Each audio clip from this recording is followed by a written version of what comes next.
नमस्कार मित्रांनो, विषय असा घेतलेला आहे आपण. पाऊस काही सुधरू देत नाही, शेतकऱ्याला काम करू देत नाही. हा आपण विषय घेतलेला आहे. तुम्हाला याच्यातली आपण सगळी ए टू झेड माहिती सांगणार आहे.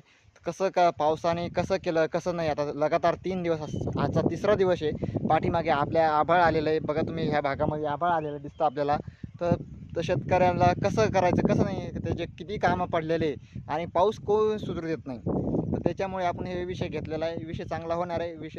व्हिडिओ शेवटपर्यंत बघा.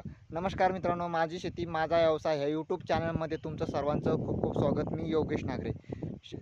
पाऊस काही सुधरू देत नाही, शेतकऱ्याला काम करू देत नाही, हे विषय घेतलेला आहे. तर मी तुम्हाला याच्यातली सगळी माहिती सांगणार आहे. चला मग आपल्या आजच्या विषयाकडे वळूया.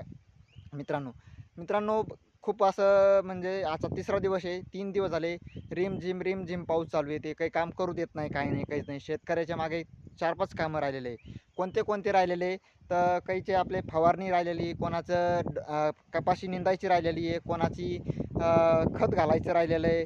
म्हणजे भरपूर कामं राहिलेले. कोणाची हळद वगैरे अशी निंदायची, निंदणं खुरपणं हे करणं चालू आहे. तर काय करायचं शेतकऱ्यांनी, कसं करायचं? म्हणजे आता आपल्या माझ्या स्वतःच्या प्लॉटमध्ये आपण आलेलो आहे. तर हे पाठीमागे आपल्या मरणाचं गवत आहे. बघा, पाहून घेऊ शकता तुम्ही. गवत बघा कसे लागलेले, आपले गवत आलेलं आहे. कसं करायचं शेतकऱ्यांनी, कसे नाही कामं कसे करायचे शेतकऱ्यांनी? जेव्हा याचा तवा नाही आला पाऊस, आता पाऊस कदरावा लागला आहे. पावसाचं म्हणजे पाऊस कदरू असा म्हणजे कदरनं सोडलेलं आहे. आता गंज आभाळ आहे, पण त्यांनी करायचं कसं का शेतकऱ्यांनी? आज थोडीफार उघाड दिलेली, 2 घंटे झाले पाऊस जसा शांत झालेला आहे. आता त्यांनी आता पाऊस यायला नाही पाहिजे. कम से कम 7-8 दिवस ना पावसाने बहार राखायला पाहिजे. शेतकऱ्याचे कामं होऊ द्यायला पाहिजे. शेतकऱ्याचे कामं झाल्याच्यानंतर आपले चालूच राहणार कामं.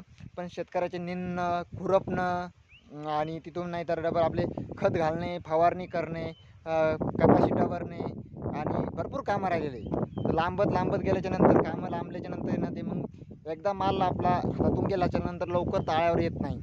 ताळ्यावर येऊ शकत नाही, काय नाही. मग शेतकऱ्याची त्याच्यानं नुकसान होती. मग त्याच्यामुळं शेतकरी नुकसानात पडतो, हे होतं आहे. जेव्हा याचा आता मागे 15 दिवसापूर्वी पाऊस नव्हता, तेव्हा पावसाची गरज होती, तेव्हा नाही आला. आता लगातार 3 दिवस झाले पाऊस चालू आहे. करायचं कसं शेतकऱ्यांनी, सांगा ना तुम्ही? शेतकऱ्यांनी करायचं कसं, हे तुम्हाला प्रश्न पडलेला आहे मित्रांनो. सांगायचं तात्पर्य असं आहे, जेव्हा आपल्याला पावसाची गरज लागते तेव्हा पाऊस येत नाही, आणि जेव्हा गरज नसताना पाऊस येतोय तेव्हा फक्त पावसाची सांगायचं असं आहे मित्रांनो. कसा वाटला, कसा नाही व्हिडिओ सांगा मित्रांनो. व्हिडिओ आवडला असेल तर लाईक करा, नवीन असेल तर चॅनलला सबस्क्राईब करा. अशी नोटिफिकेशन तुमच्यापर्यंत जास्तीत जास्त व्हिडिओ शेअर करा. जय जवान जय किसान मित्रांनो.